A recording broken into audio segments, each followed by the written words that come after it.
At Christmas, my mother-in-law proudly introduced a new woman to my husband. I smiled sweetly. By the way, the house is in my name, not his. The room froze. My name is Emily, and until 8 weeks ago, I thought I had the perfect marriage to Liam Turner. We'd been together for 7 years, married for 4, and I genuinely believed we were building something beautiful together. How naive I was. The warning signs had been there for months, but I'd attributed them to work stress. Liam worked as a financial advisor at his father's firm, Turner & Associates, while I ran my own successful marketing consultancy from our home office. The late nights, the secretive phone calls, the sudden interest in his appearance. I should have connected the dots sooner. It wasn't until I accidentally saw a text notification on his phone while he was in the shower that everything clicked into place. See you tomorrow night. Can't wait to finally meet your family. P says you've told them we're just friends for now. The message was from someone named Lily. My blood ran cold when I realized P meant Helen, his mother. Helen Turner had never liked me. From the moment Liam brought me home to meet his family, she made it clear I wasn't good enough for her precious son. She'd wanted him to marry Chelsea Morrison, the daughter of another wealthy family in their social circle. When Liam chose me instead, a middle-class girl who'd worked her way through college and built her own business, Helen never forgave it either of us. But I never imagined she'd stoop to orchestrating an affair. Over the next 8 weeks, I became a detective in my own marriage. I hired a private investigator named Jason Lee, who confirmed my worst fears. Liam had been seeing Lily Harris for 3 months. She was a 25-year-old real estate agent who'd recently moved to town, and according to Jason's research, Helen had introduced them at a charity gala I'd skipped due to a client emergency. The photos Jason showed me were devastating. Liam and Lily at restaurants I'd never been to, holding hands while walking through the park where he proposed to me, kissing in the parking lot of the gym where we had a joint membership. But the most infuriating part was discovering that Helen was actively encouraging the relationship, even hosting dinner parties where Lily played the role of Liam's girlfriend while I was supposedly away on business trips that didn't actually exist. As heartbroken as I was, I'm also incredibly practical. Instead of confronting Liam immediately, I started planning. My father had taught me chess when I was 7, and his favorite saying was, "Never make a move until you can see the whole board." It was time to study the board very carefully. First, I reviewed every legal document related to our marriage and assets. When we got engaged, my lawyer had insisted on a prenuptial agreement. Liam had been offended initially, but I'd explained that, as a business owner, I needed to protect my company and personal assets. The prenup was ironclad. What was mine remained mine, and what was his remained his. More importantly, the house we lived in, the beautiful 4-bedroom colonial that Helen always bragged about to her friends, was purchased entirely with my money and remained solely in my name. Next, I documented everything. Every business expense Liam had charged to our joint account, every client dinner that was actually a date with Lily, every lie he told me about his whereabouts. I kept our joint accounts active, but started monitoring every transaction in real time through banking apps, screenshotting everything for evidence. I created a detailed spreadsheet that would make any accountant proud. Then I started making strategic moves. I quietly opened new personal accounts and began redirecting my business income there while maintaining just enough in our joint accounts to avoid suspicion. I scheduled a meeting with my divorce attorney Sophia Diaz, who'd handled my business contracts for years. I updated my will and all my insurance policies. I even had the locks changed on my office space downtown where I'd been considering moving my business full-time. But most importantly, I planned the perfect reveal. Helen had always insisted on hosting elaborate holiday celebrations. Thanksgiving had been uncomfortable with Liam acting distant and Helen making pointed comments about young couples growing apart and finding happiness in unexpected places. But Christmas was her crown jewel event, a formal dinner party for 30 of their closest friends and family members. When Helen called to confirm our attendance, her voice dripped with fake sweetness. "Oh, Emily darling, I hope you don't mind, but I've invited a lovely young woman named Lily to join us. She's new in town and doesn't have family nearby. You know how I hate for anyone to be alone during the holidays." I could hear the smugness in her voice, the barely contained excitement. She thought she was cornering me, forcing me to watch my husband's mistress play house at their family celebration. What she didn't realize was that she was giving me the perfect stage for my own performance. The week before Christmas, I went shopping, not for gifts, but for the perfect outfit for the dinner. I chose a stunning red dress that Liam had always loved, paired with a diamond jewelry he'd given me for our anniversary. I wanted to look absolutely radiant when their world came crashing down. I also made one final preparation. I called my brother Jack and my best friend Olivia, asking them to be on standby. I didn't tell them everything, but I hinted that I might need support after Christmas dinner. Both promised to keep their phones close. Christmas Day arrived crisp and clear. Liam was unusually attentive that morning, bringing me coffee in bed and commenting on how beautiful I looked. I wondered if his conscience was bothering him or if Helen had coached him to be extra sweet before they blindsided me with their surprise. We arrived at the Turner family estate at exactly 6:30. The house was decorated like something from a magazine with twinkling lights and perfect garland draped over every surface. Helen greeted us at the door, wearing a navy blue dress that probably cost more than most people's monthly rent. "Emily, darling, you look lovely," she said, kissing my cheek with all the warmth of a snake. Come in. Come in. Everyone's dying to see you both." The living room was filled with the usual suspects. Liam's father, George, his sister, Rachel, and her husband Chris, various aunts, uncles and cousins, and several family friends I'd known for years. But sitting prominently on the sofa next to Helen's usual spot was a young woman I'd never seen in person, though I'd studied enough surveillance photos to recognize her immediately. Lily Harris was exactly what I'd expected. Tall, blonde, and polished to perfection. She wore a cream-colored dress that was clearly expensive but appropriately modest for a family dinner. When she saw Liam, her face lit up in a way that might have been heartbreaking if I hadn't been prepared for it. "Liam," Helen called out. "Come meet Lily. I've told her so much about you." I watched my husband's performance with grudging admiration. He managed to look surprised and pleased while shaking Lily's hand, holding it just a fraction longer than necessary. "Lily, what a pleasure. Mom mentioned you were new in town." "Yes, I moved here from Boston about 8 months ago," Lily replied, her voice warm and friendly. "Your mother has been so welcoming. She's told me wonderful things about the whole family." I stood there smiling, playing the role of the devoted wife. While my marriage disintegrated in front of me, several people tried to include me in the conversation, but I could feel the undercurrent of anticipation in the room. Helen's closest friends, women who'd always treated me with polite disdain, were watching me with barely concealed excitement. Dinner was called at 8 o'clock, and Helen had clearly orchestrated the seating arrangement. Liam was positioned directly across from Lily, with me relegated to the far end of the table between his elderly Uncle Jack and his cousin's wife Karen, who'd always been kind to me. The conversation flowed around topics I'd heard 1,000 times before. George's latest golf tournament, Rachel's children's accomplishments, the family's upcoming vacation to the Bahamas. But I could feel the tension building as Helen kept steering the conversation back to Lily, praising her career, her education, her family background. "Lily graduated from Harvard Business School," Helen announced during the salad course. "Just like our Liam. They have so much in common." "How interesting," I replied smoothly, meeting Lily's eyes across the table. "Business school must have been quite an experience. I went straight from undergraduate to starting my own company, so I sometimes wonder what I missed." Lily smiled politely. "Oh, there's nothing wrong with learning through experience. Mom mentioned you have your own marketing firm." "That's right. We specialize in crisis management and reputation recovery. It's amazing how quickly a solid reputation can be destroyed and how much work it takes to rebuild trust once it's broken." Liam shifted uncomfortably in his seat, but Helen pressed on. "Lily works in real estate. She's already one of the top agents in her firm." "Real estate can be such a relationship-based business," I observed. "Trust is everything, isn't it? Clients need to know their agent has their best interests at heart, not some hidden agenda." The conversation continued through the main course, with Helen becoming increasingly bold in her praise of Lily, and increasingly pointed in her comments about young people finding their true paths and life taking unexpected turns. During the beef Wellington course, I noticed Lily stealing glances at Liam when she thought no one was looking. There was genuine affection in her eyes, which almost made me feel sorry for her. She had no idea she was being used as a pawn in Helen's chess game, just as much as I was.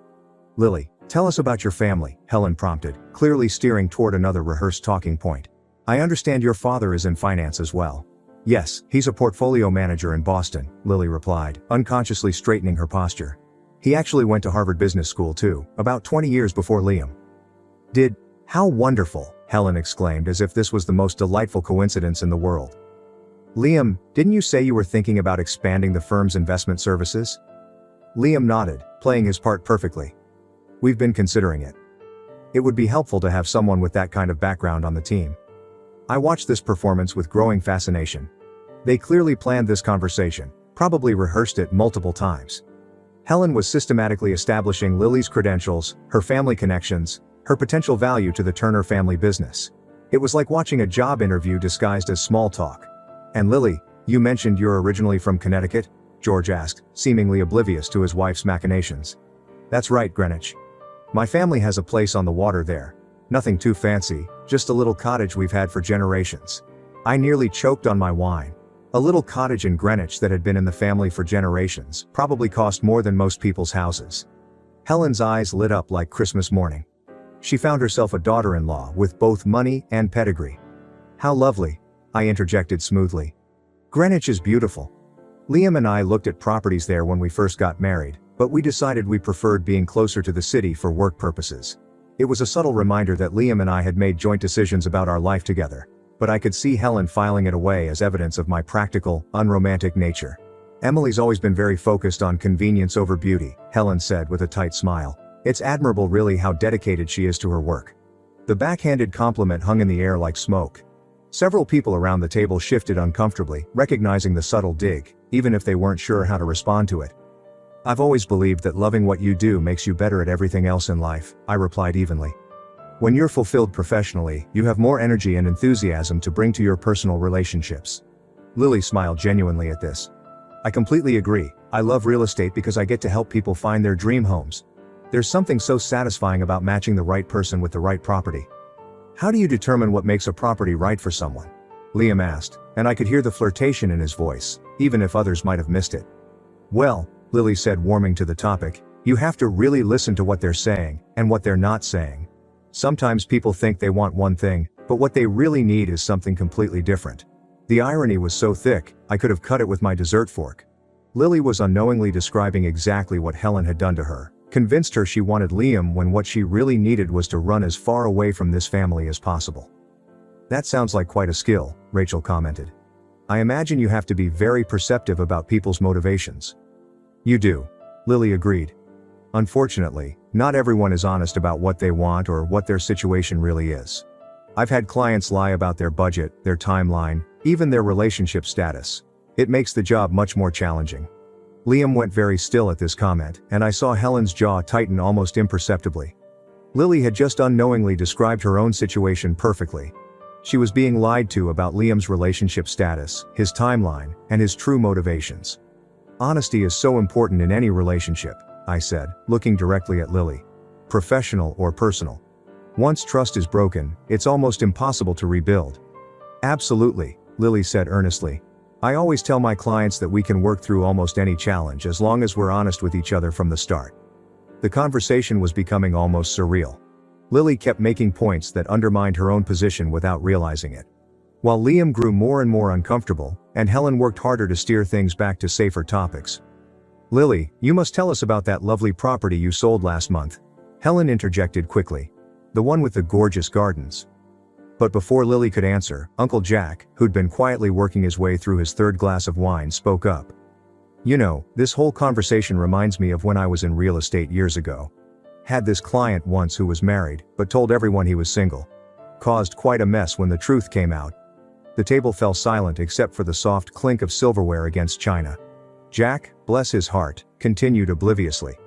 Fellow thought he was being clever, keeping his wife in the dark while he shopped for a love nest with his girlfriend. But the girlfriend found out about the wife. The wife found out about the girlfriend, and both women ended up owning pieces of him in the divorce settlement. Helen, clearly embarrassed, said sharply, perhaps we should discuss something more pleasant. Oh, it turned out quite pleasant in the end, Jack continued cheerfully. The wife took him for everything he was worth. The girlfriend realized she'd dodged a bullet, and both women ended up much happier without him. Funny how these things work out sometimes. I raised my wineglass slightly in Jack's direction. To justice being served, I said quietly, but not so quietly that the table couldn't hear me. Lily was looking increasingly uncomfortable, though I wasn't sure if she understood why Jack's story was relevant. Liam, on the other hand, looked like he wanted to crawl under the table and disappear. Well, Helen said brightly, clearly desperate to change the subject. Shall we move on to dessert? I made my famous chocolate torte. As Helen bustled around serving dessert, I caught Karen, the cousin's wife, beside me, giving me a meaningful look. She leaned over and whispered, "Are you okay, honey? You seem a little tense tonight." I smiled at her gratefully. Karen had always been observant and kind, never part of Helen's inner circle, but always trying to smooth over family tensions. "I'm fine," I whispered back, just enjoying the family dynamics. Karen studied my face for a moment, then glanced around the table. I could see understanding dawning in her eyes as she took in Helen's obvious matchmaking efforts, Liam's discomfort, and Lily's innocent participation in what was clearly a setup. "Oh my," Karen breathed quietly. "Emily, do you need?" "I've got it handled," I assured her softly. "But thank you." Karen squeezed my hand under the table, and I felt a surge of gratitude for her kindness. It reminded me that not everyone in this family was complicit in Helen's schemes. The chocolate torte was admittedly delicious. Helen might be a master manipulator, but she was also an excellent cook. I found myself savoring each bite, knowing it would likely be the last time I'd taste her famous dessert. "This is incredible, Mrs. Turner," Lily said enthusiastically. "Would you be willing to share the recipe?" "Oh, it's a family recipe," Helen replied with false modesty. "I only share it with family members." The implication was clear. Once Lily married Liam and I was out of the picture, she'd be worthy of the precious torte recipe. It was such a petty little power play, but it perfectly encapsulated everything that was wrong with Helen's worldview. "That's a shame," I said conversationally. "I've been asking for that recipe for 8 years. I guess I never quite made it into the inner circle." The comment was light enough to seem like a joke, but pointed enough to make several people uncomfortable. Rachel looked mortified.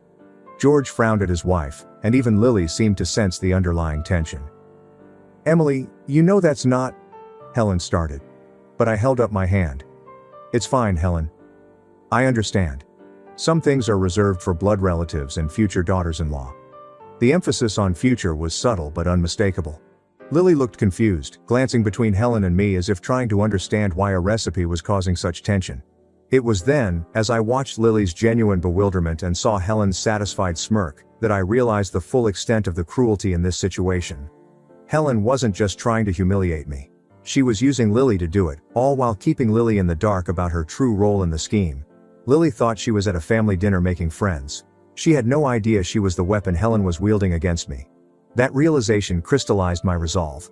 When Helen made her grand announcement, I would make sure Lily understood exactly how she'd been used, not to hurt her, but to free her from Helen's manipulation. It was during dessert that Helen finally made her move. "This is Lily," Helen announced proudly, raising her wine glass and gesturing toward the blonde beside her. "She'll be perfect for Liam after the divorce." The words hung in the air like poison gas. Every conversation stopped. Uncle Jack nearly dropped his fork. Rachel gasped audibly. Even George, who'd clearly not been informed of his wife's plan, looked stunned. But I was ready. I calmly buttered my roll, taking my time to spread it evenly, while every eye in the room focused on me. Then I looked up with my brightest smile. "How nice," I said sweetly, turning to Lily. "Did they mention that the house Liam and I live in is in my name, and that there's a prenup in place protecting every single asset that matters?" Liam went completely still, his wine glass frozen halfway to his lips, his face draining of color as he realized the trap they'd walked into. Lily's confident smile faltered as she looked between Helen and Liam, confusion replacing her earlier composure. But I wasn't done. "I'm curious, Lily," I continued, my voice conversational and friendly. "When exactly did you and Liam start your relationship? Was it before or after the charity gala in June where Helen introduced you?" The color drained from Lily's face. I'm not sure what you're implying." "Oh, I'm not implying anything. I'm stating facts like the fact that you've been seeing my husband for 3 months, or that you've been to dinner at Marcello's 7 times together. They have excellent security cameras, by the way. Or that Helen has been hosting cozy little dinner parties where you play house while I'm supposedly out of town." Helen's mouth opened and closed like a fish. "Emily, I don't know what you think you know, but what I know," I interrupted, reaching into my purse and pulling out a manila folder, "is that I have a private investigator who's very thorough in his work. Would you like to see the photos, Helen? Or should I just tell everyone about the time you told Lily that once Liam divorced me, she'd be living in the big house and wouldn't have to worry about money anymore?" The silence in the room was deafening. I could hear the grandfather clock ticking in the hallway, the soft clink of ice in someone's water glass, the barely audible gasp from Rachel. Liam finally found his voice. "Emily, please. Let's not do this here." "Why not here?" I asked, genuinely curious. "This is where your mother chose to humiliate me in front of your entire family. This is where she thought she'd force me to sit quietly while she introduced your replacement. So this seems like the perfect place to set the record straight." I stood up, smoothing my red dress, and addressed the room like I was giving a business presentation. "For those of you who are wondering, yes, Liam has been having an affair. Yes, Helen orchestrated it. And yes, they've been planning to divorce me so Liam can marry Lily and live in what Helen calls the big house. I turned back to Lily, who looked like she wanted to disappear into her chair. The thing is, Lily, that big house, I bought it with my money before Liam and I got married. And according to our prenuptial agreement, it remains mine regardless of what happens to our marriage. Lily's voice was barely a whisper. Liam told me you were separated. He said you were just waiting to make it official after the holidays. Did he also tell you about the joint account he's been using to pay for your dates? The one that I've been monitoring every transaction, or that the business trips I've been taking that gave you time alone were fictional? Liam stood up abruptly, his chair scraping against the hardwood floor. That's enough, Emily. Is it? I asked. Because I don't think I've covered everything yet. Should I mention that you've been telling Lily I'm emotionally distant and we haven't been intimate in months? Because that's interesting considering we were together 2 nights ago. Lily made us sound like a wounded animal and looked at Liam with betrayal in her eyes. You said you were sleeping in the guest room. You said you hadn't. That you two weren't. He lied, I said simply. About a lot of things. It turns out Helen finally found her voice again. But it came out as a screech. How dare you come into my home and make these accusations? Liam deserves better than someone who cares more about business than her own marriage. You're absolutely right, I agreed. Liam does deserve better. He deserves someone who's honest with him. Someone who doesn't orchestrate affairs behind his back. Someone who doesn't manipulate him into betraying his wife. I looked around the room at the shocked faces of people who had known me for 7 years. For those of you who are wondering what happens now, I've already prepared divorce papers. They'll be filed tomorrow morning, but I wanted everyone to know the truth first. Marie, the cousin's wife beside me, reached over and squeezed my hand. Emily, honey, I'm so sorry. Thank you, I said genuinely. I appreciate that. And I want everyone to know that this wasn't a decision I made lightly. I tried to save my marriage. I tried to figure out what I'd done wrong, how I'd failed as a wife. I looked directly at Liam, who was staring at his plate like it might offer him an escape route. But then I realized I hadn't failed at anything. I'd been loyal, supportive, and loving for 7 years. I built a successful business while supporting my husband's career. And I tried to build relationships with his family, even when they made it clear I wasn't welcome. Helen started to object, but I held up my hand. I'm not done. You see, the thing about having your own business in crisis management is that you learn to plan for every contingency. So, while Liam was planning his new life with Lily, I was planning to. I reached into my folder and pulled out a thick stack of papers. These are copies of every transaction Liam made using our joint accounts for his dates with Lily. Restaurants, gifts, even the hotel room you two used last weekend while I was supposedly visiting my sister. Lily buried her face in her hands. Liam looked like he was going to be sick. The total comes to $12,000 over 3 months, I continued, which according to our prenup constitutes financial infidelity and gives me grounds to pursue additional damages. George finally spoke up, his voice gruff with embarrassment. Emily, perhaps we should discuss this privately. With respect, George, there's nothing private about it anymore. Your wife made sure of that when she invited Lily to publicly humiliate me. I turned to Lily one final time. I don't blame you entirely, Lily. Liam is very charming when he wants to be, and Helen can be very convincing, but you should know that the man you thought you were in love with has been lying to both of us. Lily looked up at me with tears in her eyes. I'm so sorry. I really thought Liam said, you two were already separated. She showed me pictures of Liam looking miserable and said, you were cold and career obsessed. I'm sure she did, I replied gently. Helen's never approved of me. But Lily, think about this.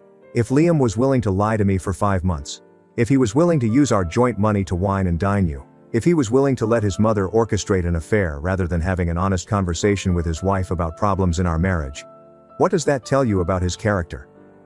The room was so quiet I could hear the furnace kicking on in the basement. Finally, Rachel broke the silence. Emily, I don't know what to say. I had no idea any of this was happening. I know, I said, my voice softer now. Most of you didn't. And I don't hold that against anyone. But I needed you all to know the truth before you started hearing Helen's version of events. I gathered my purse and my folder, preparing to leave. The divorce will be final in 2 months. Liam can stay in the house until then, but after that, he'll need to find somewhere else to live. I'll be moving my business to my downtown office full-time, so I won't be working from home anymore. Liam finally looked up at me, and for a moment, I saw a flash of the man I'd fallen in love with. Emily, please. Can't we talk about this? Can't we try to work it out? Work what out? I asked. Liam, the lies, the cheating. The fact that your mother has been actively sabotaging our marriage for 5 months while you went along with it. He opened his mouth to respond, but I held up my hand. Actually, don't answer that, because here's what I've realized over the past few weeks. I don't want to work it out. I don't want to be married to someone who solves problems by having affairs. I don't want to be part of a family that thinks humiliation is an acceptable form of entertainment. I looked around the room one last time. To those of you who've been kind to me over the years, thank you. I'll miss you. To those of you who haven't, well, I won't. As I headed toward the door, Lily called out behind me, "Emily, wait." I turned back to see her standing, her face pale but determined. "I'm sorry. I'm so sorry. I never would have if I'd known he was lying." "I believe you," I said honestly. "But Lily, you need to ask yourself why Helen was so eager to break up her son's marriage. And you need to ask Liam why he was so willing to let her do it." Helen stood up then, her face flushed with anger and embarrassment. "You self-righteous little..." George's voice cut through his wife's rage like a knife. "Sit down. You've done enough." I smiled at George, a man who had always been kind to me despite his wife's attitude. "Thank you for 7 years of kindness, George. I'll always be grateful for that." And then I walked out of the Turner family home for the last time. The next morning my phone rang at 7 a.m. It was Lily. "Emily, I hope it's okay that I'm calling. I got your number from..." Well, Liam had it in his phone. "It's fine," I said, surprised by the call. "What can I do for you?"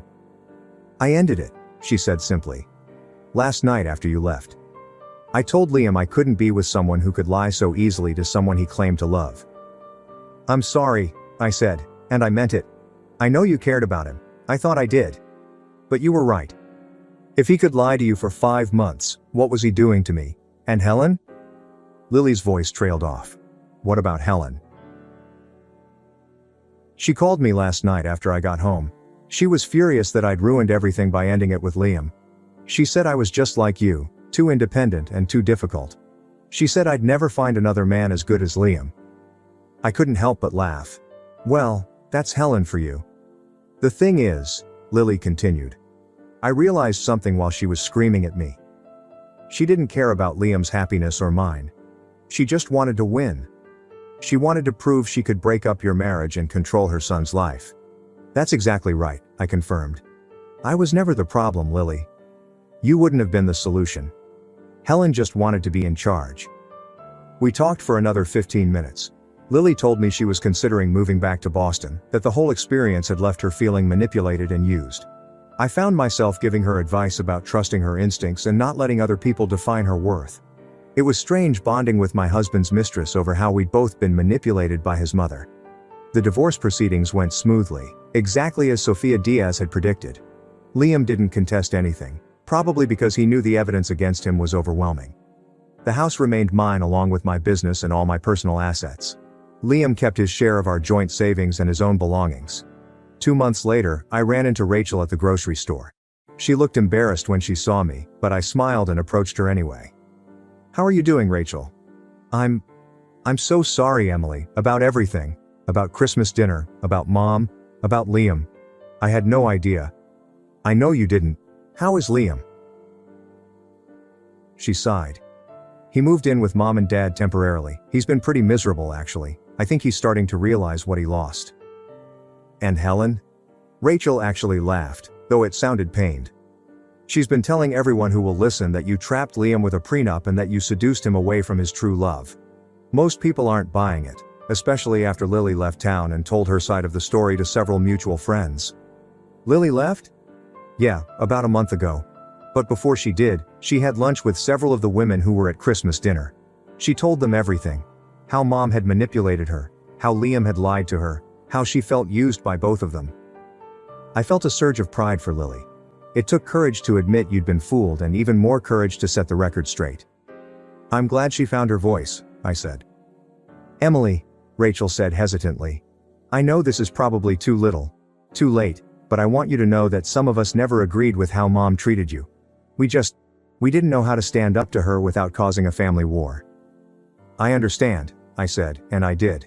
Helen was a formidable woman who'd ruled her family through manipulation and emotional blackmail for decades. But maybe it's time someone did cause a war. Rachel smiled ruefully. Actually, Dad's been giving her a pretty hard time about the whole thing. He was mortified by her behavior at Christmas dinner. They're in marriage counseling now. 6 months after the divorce was final, I received an unexpected visitor at my downtown office. Liam stood in my waiting room looking older and tired, holding a small bouquet of flowers. "I know I don't have the right to be here," he said when my assistant showed him into my office. "But I needed to apologize." I gestured to the chair across from my desk. "Okay, I'm listening." He sat down heavily and placed the flowers on my desk. "I've been going to therapy. Individual therapy, not the couples counseling Mom suggested. And I've been thinking a lot about what happened, about what I did to you, to us. And what conclusion did you reach?" "That I'm a coward," he said simply. "That I let my mother manipulate me into destroying the best thing that ever happened to me. That I was too weak to stand up to her and too selfish to be honest with you." I studied his face, looking for signs of a man I'd once loved. "Why, Liam? Why didn't you just talk to me if you were unhappy?" He ran his hands through his hair, a gesture I remembered from 100 arguments. "Because I wasn't unhappy with you. I was unhappy with myself, with my job, with feeling like I was living in your shadow, with never being able to measure up to your success." "So, you had an affair." "So, I had an affair." He agreed miserably. "And I let Mom convince me it was your fault for being too ambitious, too independent, too focused on work. But none of that was true. No, it wasn't. It was all projection. I was the one who was too focused on work, on trying to prove myself to Dad, on trying to make enough money to feel like I deserved you." We sat in silence for several minutes. Finally I spoke. "I would have supported you if you'd wanted to change careers. You know, if you'd wanted to do something that made you happier." "I know," he said quietly. "I know that now. But at the time, I couldn't see past my own insecurities. And Mom was so good at feeding them, at making me feel justified in my resentment. What do you want from me, Liam? Forgiveness, closure, a second chance?" He looked up at me then, and I saw tears in his eyes. "I want you to know that I know what I lost. I want you to know that Lily wasn't better than you. No one could be better than you. I want you to know that the biggest mistake of my life wasn't the affair, it was not appreciating what I had when I had it. And I want you to be happy. Really happy with someone who deserves you." It was the most honest thing he'd said to me in years. "Thank you," I said finally. "I appreciate you coming here and saying that." He nodded and stood to leave. At the door, he turned back one more time. "For what it's worth, Emily, you were magnificent that night at Christmas dinner. I've never seen anyone handle themselves with such grace under pressure." After he left, I sat at my desk for a long time, thinking about forgiveness and closure and the strange way life sometimes comes full circle. A year later, I was dating a wonderful man named Daniel Parker. Jason is the private investigator's brother. As it turned out, Daniel was a pediatric surgeon who found my independence attractive rather than threatening, who supported my business ambitions, and who thought my story about Christmas dinner was hilarious rather than embarrassing. We were having dinner at Romano's, the same restaurant where I confronted the evidence of Liam's betrayal when Daniel asked me if I ever regretted how I'd handled the situation. "Do you mean, do I regret planning it out instead of just screaming and throwing things?" I asked. "I mean, do you regret exposing everything in front of his whole family instead of handling it privately?" I considered the question seriously. "No," I said finally. "Helen chose to humiliate me publicly. She thought she could corner me, embarrass me, and force me to accept her son's infidelity quietly. She thought I was weak, and you proved her wrong. I proved that actions have consequences, that manipulating people's lives for sport comes with a price, that underestimating someone because you think they're beneath you is a dangerous game." Daniel smiled and raised his wine glass. "To dangerous women and the men smart enough to appreciate them." "To second chances," I countered, clinking my glass against his. "And to the wisdom to know when someone deserves one." As we left the restaurant that night, I thought about Lily, who'd moved back to Boston and was reportedly doing well in commercial real estate. I thought about Liam, who'd left his father's firm to teach high school math and seemed genuinely happier. I thought about Helen, who'd lost her position as the family matriarch after her behavior at Christmas dinner had finally convinced George to demand change. But mostly, I thought about myself, about the woman who'd sat at that dinner table a year ago, calmly buttering her roll while her world exploded around her. She'd been strong, strategic, and ultimately victorious. She'd also been absolutely terrified. The truth was, walking away from a 7-year marriage, even a broken one, had been the hardest thing I'd ever done. Standing up to Helen in front of all those people had taken every ounce of courage I possessed. Planning my revenge had been empowering, but executing it had been terrifying. But sometimes being terrified is exactly what you need to discover how strong you really are. And sometimes the best revenge isn't getting even, it's getting out.